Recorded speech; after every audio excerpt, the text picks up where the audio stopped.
right, so we were all in a Iron Collective group together, and Gabe, you kind of assembled it as one of the first versions of it. But do you guys remember the first time we got together?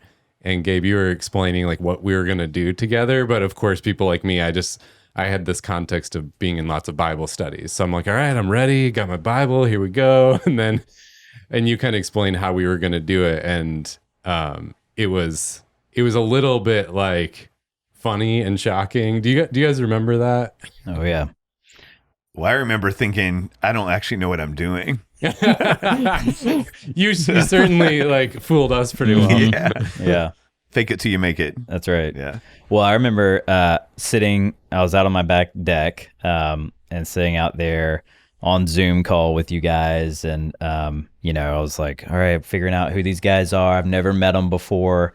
And I had a notebook because I was going to take notes on what everyone was saying so that I could remember it. And you said, hey, if you got a pen and paper, like push it to the side. We're gonna actually listen to each other and not take notes. And that was like, oh my gosh, I'm gonna be so ill prepared. What do I do? Yeah. But for people listening, explain like what you told us this was going to be about. Yeah.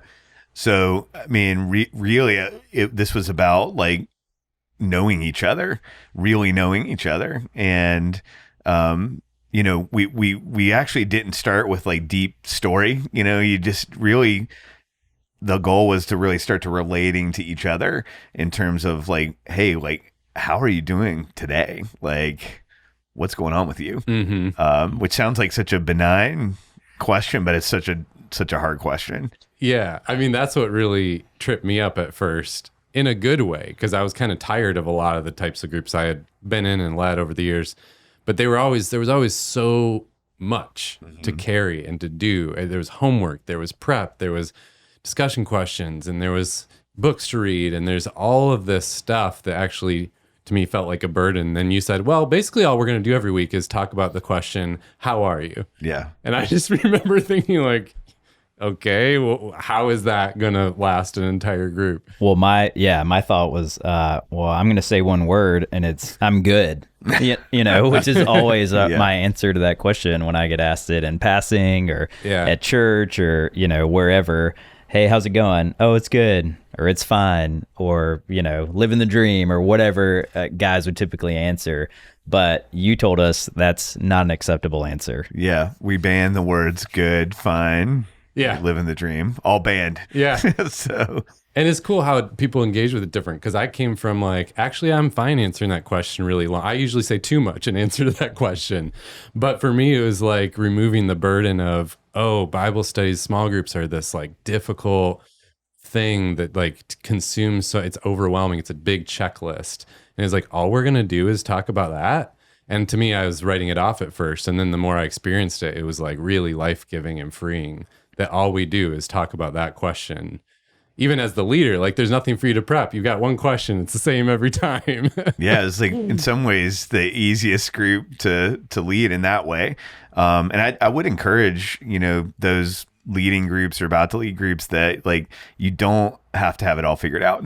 You're really just setting a context for really powerful conversations to happen. I think that question is such a powerful question. Yeah. When you do two things, like one, when you take the time and answer it truthfully, which is what we're going to talk a lot about, like how to avoid I'm fine, I'm good, like living on the surface, and how do I really answer that in a truthful way. But the second thing is learning to listen really well. And that's the whole thing, is like setting a context for real sharing and real listening to happen, which it's like, let's be honest, like that doesn't happen very much in our culture. Yeah. So why is that question the basis of it? Like fill in a little more there.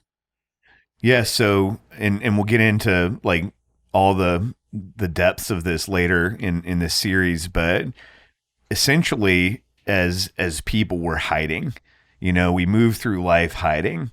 And we're hiding because we're ashamed and we're afraid, and those are really deep themes. But it's true. Like we don't think that we're enough. We don't think we have what it takes. I think, especially as guys, like we don't want to be vulnerable.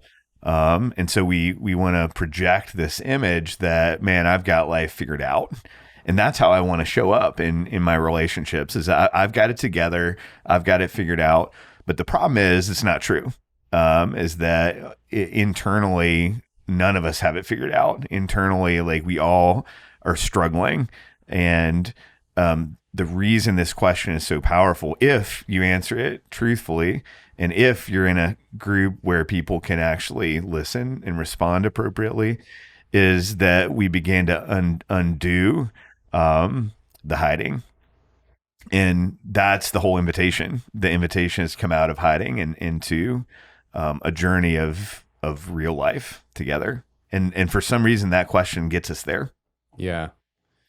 Yeah. You also said this at one point, stuck with me, that the understanding our smaller stories, this question, like, how are you doing, and learning how to answer that and talk about it in a better way, it helps us to understand and get at our own stories, which then in turn helps us to understand God's story better. Yeah. And I definitely experienced that in this group for sure. Yeah, that's a great framing. Because asking that question is really getting at the most micro version of your story. Like, because we can say, Steve, tell me your story, and we can talk about the events of your life and, this bigger story that you have. But really the question, like, hey, how are you doing today? Like, is an invitation to tell a micro version of your story and confined to today. Like today, what's your story?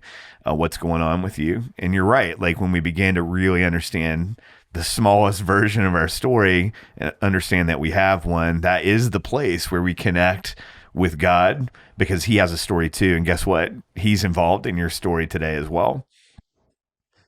Ron, I'm curious, like, if or how you experienced that, given what you said of that whole, like, yeah, I'm just like, I'm good, I'm fine. That type of like orientation to the question, and then learning how to engage with it deeper.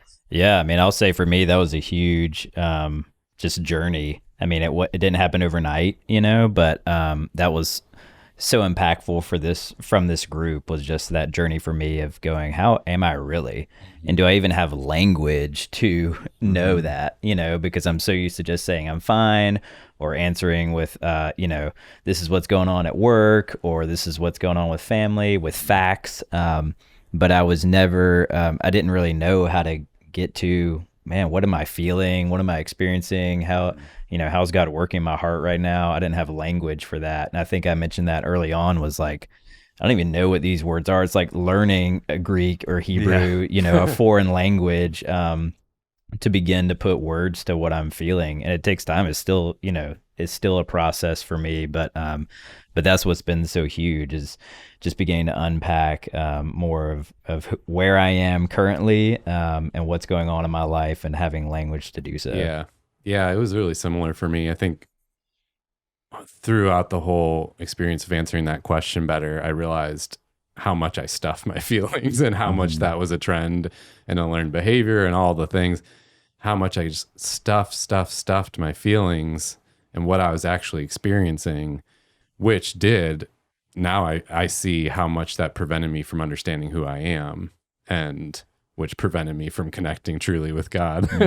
Well, and the reality is, like, most of the time, I think you get conditioned early on, because you may have shared that with someone and they either tried to fix you, or they walked away, or they threw it back in your face in some way, and it wasn't a safe space to do that. And that's what's beautiful about these groups that are forming, is that's the goal, is that it's a safe space where you have a small number of guys that are there for you, that are committed to listening to you, and that you can share. And not every space is like that. And, I think that's something that we've each experienced, is we've been burned by that in the past, but the beauty of a group like this is the place to really unpack where you are. Yeah.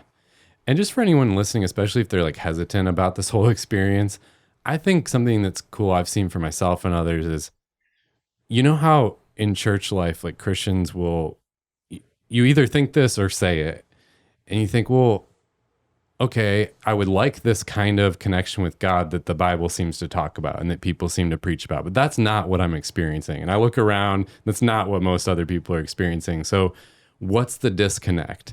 And then of course we fill it with all these things. Like some people fill it with like certain worship music or experiences that give them like an emotional high, or maybe they fill it with like trying to read more Bible or do more of this or that. And it's like we try to fill that connection gap to finally actually experience God the way it's talked about, the way that we think it's supposed to be. And that this for me was the most significant experience of my life of filling that gap. It's like, oh, you actually start to experience that connection with God you crave and that we're like quote unquote supposed to have, because of that safe space to experience what's really going on and not just stuff it and fill it with a bunch of false supplements. So I would encourage people to lean in if they're like, what is this? Where is this headed? But Gabe, you were talking about identity, and I think it'd be good to dive into that a little more. Yeah, so I think like the question, how are you? It's the most basic way of asking about like, hey, what's really going on with you, in this today, in this limited space and time. And that question is really tied to the much bigger question is like, who am I? A question of identity, because really my default answer to how are you is really driven by who I actually think I am. And here's what I mean by that. If I think who I actually am is I'm a doer, in other words, like my main value in the world is by what I do and what I accomplish, which I think, especially for guys, since that's the target of this series, is like, that's our default in our culture, is like we earn value for what we do, for what we achieve. And so at a basic core level, I think our answer, like, well, who am I? Well, I'm a doer who accomplishes things and creates things and, creates value in the world. But, you can also be what is that I am what I know. I'm a knowledgeable person, or, I possess this knowledge. And so that's who I am. And it's really the most basic question of humanity is the question of identity. Who am I? And it's the question we're all pursuing, right? Mm-hmm. And that's what we're getting at with that question. Of course, like what we're driving towards is this is the essence of the good news. This is what the Christian faith is all about, which really I think separates it from all other religions, which is, it's really understanding that who you are has nothing to do with what you've done, what you know. It has to do with the reality that God loves you and he sees you and he knows you, and that's the source of your identity, is your belovedness in him.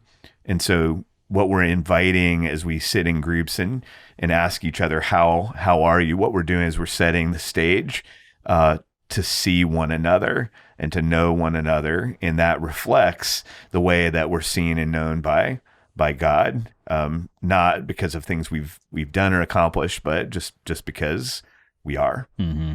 And I'll say that's not something that just happens once and then you move on. It's not something you learn. Yes. Because I think, as two pastors sitting here, we would say we know as much as anyone in some of these areas, but it's not a knowledge thing. It's something you have to experience, and you have to experience it over and over again. And you have to remind yourself over and over again of where is my identity, because it's easy to slip back into these other places.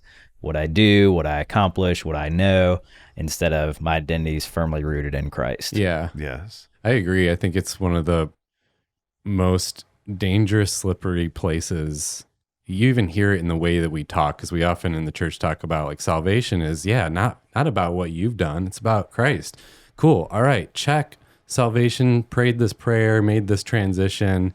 And then from there on forward, it becomes about, but like, am I keeping up and am I doing every day? Mm-hmm. And versus rooting back every day to, who am I really? Where does that identity come from? It's a subtle, I think for years I thought I had made that shift and realized in this group, no. Actually, I haven't at all. I just know that identity thing is a knowledge piece, but in the day to day living, I'm actually shaping my identity out of what I do. Yeah. Yeah. And that's the whole, I think that's the trajectory of Christian discipleship, right? Like that's the real essence of the invitation is to reimagine your identity. And to your point, Steve, it's not a, it's not a one-time exercise. It's a process. It's a process. And I think like that's essentially what the church is supposed to be. Not the institution of the church, but the church, I think in the spiritual sense of, Jesus says where two or more are gathered, there I am with you, and so the church is the gathering of God's people, and that like what we're setting up in these groups is the work of doing the work of the church, which is let's together reflect back God's message to each other. Right. And I think that's a deep part of what it means to be an image bearer. We'll talk about that more later, that we each reflect the glory of God, but reflect it where? Well, primarily reflect it to each other. Yeah. And to go, Steve, let me remind you of who you really are. Yeah. Yeah, ever since the group, I've been paying attention to language, especially in spiritual settings. And what I've noticed is we actually first refer to our identity as sinner. Like you listen to the way people pray and what we say, we're often like, oh, I'm such a sinner. God, please forgive me. Or, oh, we're all sinners saved by grace. And though those things are true, it's actually, I think maybe the wrong emphasis. Mm-hmm. The emphasis is, who are we? Like God has said, we're actually saint, not sinner, primarily saint now. Which gets back to Ron, your point of like being reminded of that every day. Yeah. We actually constantly remind ourselves when you listen that we're sinners, that's our primary identity.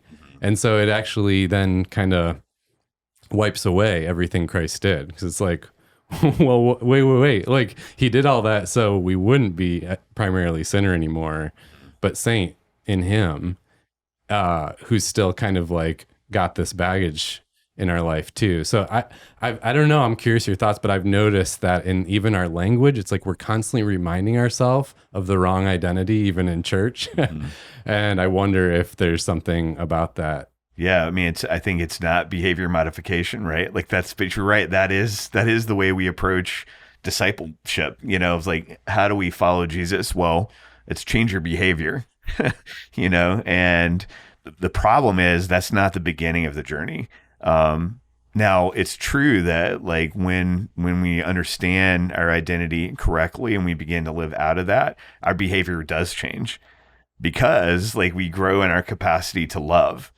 And when we grow in our capacity to love, that's the source of all the behavior that God's looking for, from us, because it's the way that we live our best life. It comes out of a settled sense of our identity.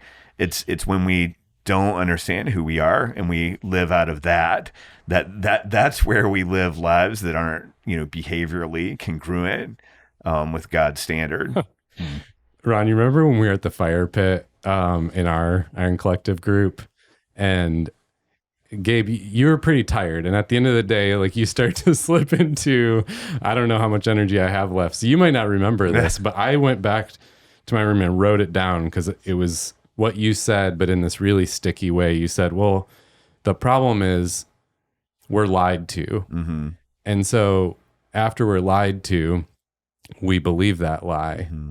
And when we believe that lie, it shapes the wrong identity, which shapes our behavior. Yeah. And so if we start at the end of that and try to modify and manage behavior, it doesn't work because we miss all those 3 or 4 things that came before it. Yeah. And so I think that's when I started to see what's happening here with this question of how are you and who am I? Is like you were taking us back to that lie, mm-hmm. correcting that lie. So then it cascades towards, yes, definitely behavior change, but it doesn't start there. Mm-hmm.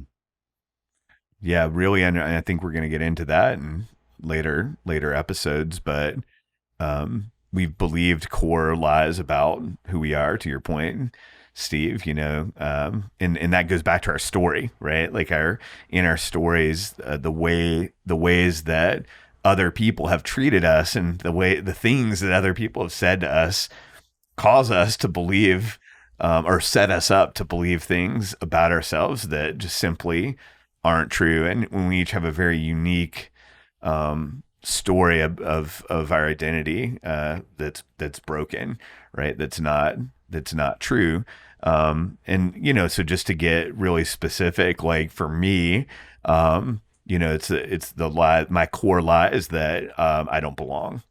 And if we had time, we could go into. There's lots of story going back to childhood of why I believe that. Like it's deeply rooted again in story, not just words, but things that have repeated and happened. And so if you believe that you don't belong, then guess how you show up in relationships as a person who doesn't believe they belong, and then you're just like fighting your way out of that. Yeah.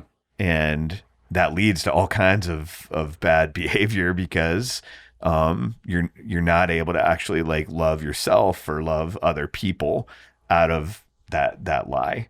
Yeah. Instead, just imagine the difference if I believe like, hey, that's not true. I'm actually like super loved and that's who I am. Now I have this like capacity to come alongside Ron or Steve or other, and love well. Yeah. You use the phrase to show up fully present and fully alive. And I think those are two distinct phrases, but are super powerful. Can you unpack that just a little bit? Like, what do those words mean, and how does that relate to the way we show up in our identity?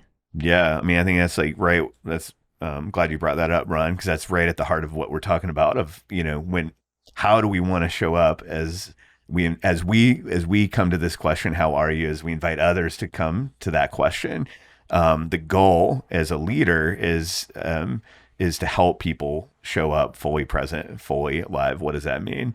Well, showing up present means that like we're in the moment of that question and nowhere else. And that sounds like a really simple thing, and it is conceptually very simple, but it's like maybe like one of the hardest things ever. Yeah. Because we're so distracted. And there's so many directions that our thoughts can take us, that our emotions can take us, that our schedules can take us, that one of the hardest thing, I think, especially for guys in this generation, I mean, think about back to our original group in COVID, is we're all trying to navigate family life, a global pandemic. We're trying to hold together careers, relationships. We're trying to manage all that. And then you're invited to this group. It's like, hey, but for an hour each week, like, let's just be present on this Zoom call. And I would just throw that question back to you guys. Like, what was difficult about being present in that space for you? Most of the times I dreaded the meeting. And I was like so excited to do this. Good to know, Steve. Yeah, because my to-do list every day is so long, and I'm just gonna like sit there and talk about feelings for an hour. Oh my gosh. And yet I loved it every time. But yeah, I mean, I totally, it was hard to make the space and be committed to it. And yet when I was in there, to your point about current culture, I often struggle with feeling like no one has time for me. That's probably one of the lies is like, I have a lot of thoughts. I want to talk about something in depth. And yet 4 times this week, I was hanging out with friends and they asked me a question. I started to respond. And before I could even get through one sentence, they had turned around physically and started talking to somebody else. That happened to me 4 times this week. And I feel that every time. I actually feel pretty hurt by that. Like, wow, clearly you don't care about me at all. Why would I even try to answer your question, let alone share my feelings with somebody? And so I think it was refreshing to get into the group and like, no, there's space for you. People listen. You can actually like say a full paragraph. No one's cutting you off or turning around, and they care and they respond to it. And that's, so yeah, it was hard to make the space for it, but it was also incredible every time, like experiencing it. Yeah, I'll say, I mean, I'd agree with Steve. I don't know that I'd say I dreaded it, but it definitely required it required sacrifice, you know. And I think to be fully present is also sacrifice, right? Like I can show up physically and I can check a box of, hey, I'm here, or hey, I'm on Zoom, you know. That's easier oftentimes than actually mentally being present, because I'm thinking about my to-do list.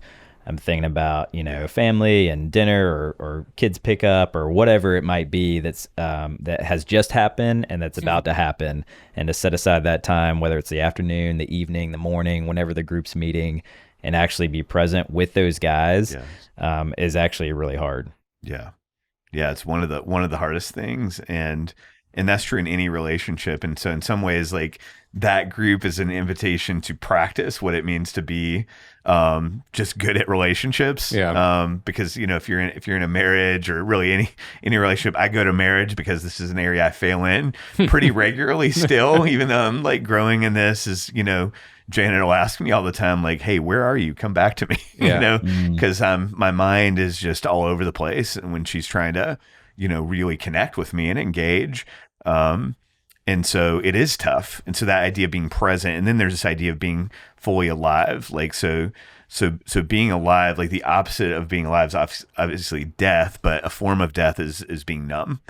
And, you know, and I think like that's for so many of us, we show up relationally numb. And why is that? Well, we've learned to numb out in our stories.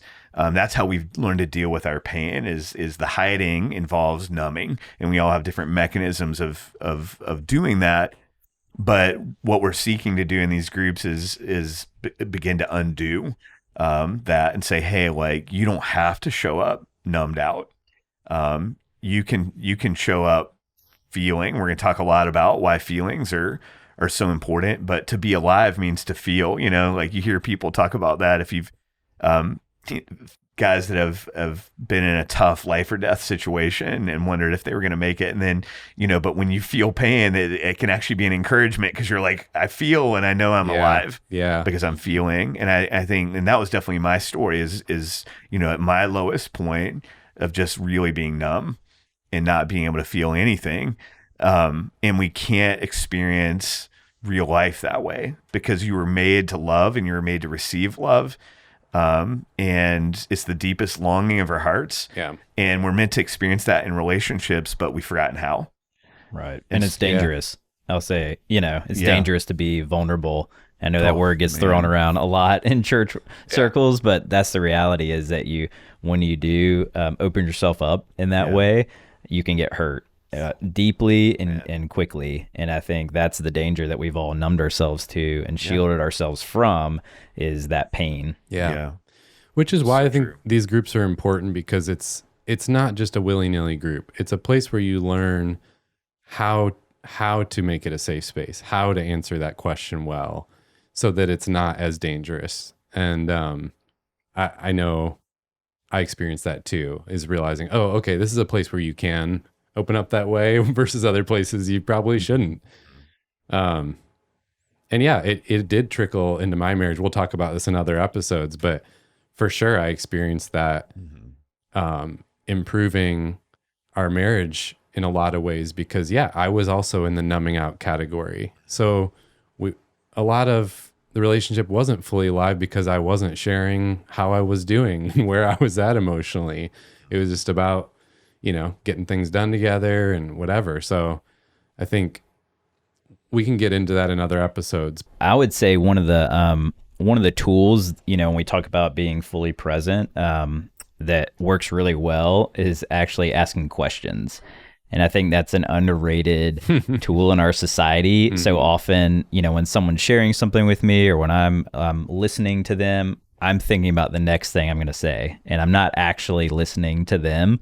But to ask a question and actually be curious and invite them deeper, maybe a question that they don't even know to ask themselves, is actually a really powerful tool. And then to listen to their response, you know, and not just say, oh, okay, that's great. Like, let me fix this, or let me move on past it and share what I want to say. but truly listen to their heart and what they're sharing. So I'm curious for you guys, like how have y'all experienced both being curious and active listening in your own lives? Yeah. Well, yeah, I mean, it's one of the things to your point earlier that makes it a safe space and that makes it a place where we can and want to share how we're doing.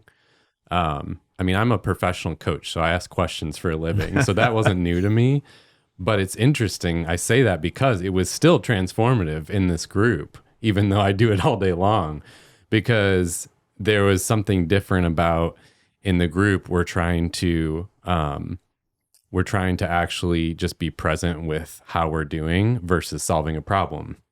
Whereas, you know, in my world, often question asking is around problem solving.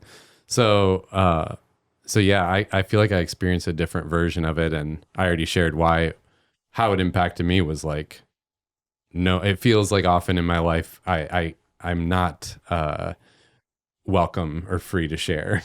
You know, you're not listened to. You're rushed. Everyone's always rushed in today's world. Like we're used to short clips. So give me a short clip. And it felt very freeing. And like, I mean, literally I would just feel this like breath of fresh air that you could share and you're not rushed and there's no hurry. There's nowhere to be. Yeah. I mean, I remember the first time, being on the receiving end of that with my two friends that invited me to the week at the beach, and just the radical generosity of somebody saying, I'm going to ask you a question and I'm just going to sit here for as long as you want, and I'm going to keep asking questions.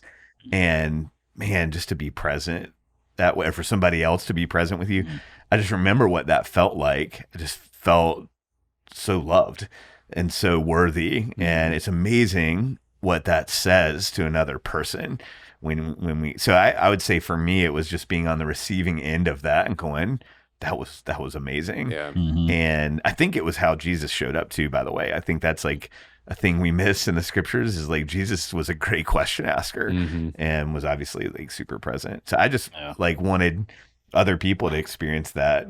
Yeah. Too, and one of the things that you asked us to do early on, which I thought, at the time felt like so elementary, was to say thank you to the person who had just shared their part of their story or their heart or maybe something deep and been really open.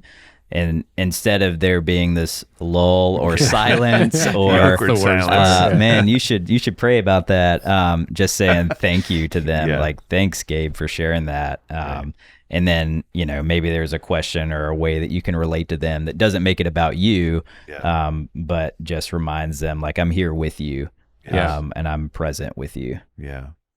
Yeah. So practically, what are some of those, like, how to around being curious and listening? Yeah. So I think the word comes to mind for me is posture. It's a posture of curiosity. And so, and it goes back to just the idea that when you come into this group of clearing your calendar, I mean, just getting really practical, like don't schedule things like right before it and right after it. Yeah. Like don't squeeze it in between. That's actually really crucial right there. Right? Yeah. Because we all know like what that's like is, you're squeezing something in, you're rushing to get to it, you're rushing to get out of it. What you want to do is create some margin on either side so that you have time to prep, and we'll talk later about just some tools to prep going into it, but also some time on the back end that, if the conversation goes a little bit longer, or just, man, I don't want to be at the last part of it looking at my watch and going, man, I got to hang up and jump and toggle to this next thing. I think that just that posture, having a generous posture with your time is part of it. I think eliminating noise, especially a lot of these groups happen in digital spaces, and to be honest, even when they're in person, it's a digital space because we all have phones and tablets and computers and all these like forms of distraction. So I think it's like, really having technology discipline. Yeah. Especially if you're on an online environment like a Zoom call or something, don't have other windows open.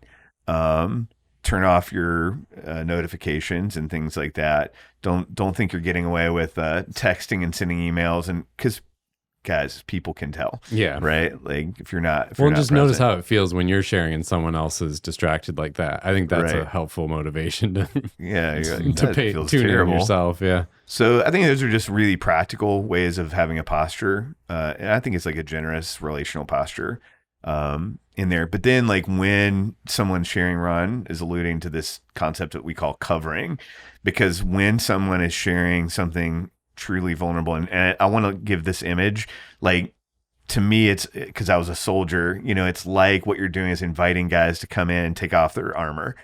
You know, and if you like in combat, like that's a dangerous thing, right? I'm gonna take off my body armor. It's gonna expose me to get shot, right? And it's the same for us. Is that like we all have armor that we're wearing around that protects us from, you know, relational assault that we face every day, and that's real, right? Like we really do face that, and so we have these mechanisms that we cover ourselves and protect ourselves. That like, hey, I am not gonna be vulnerable.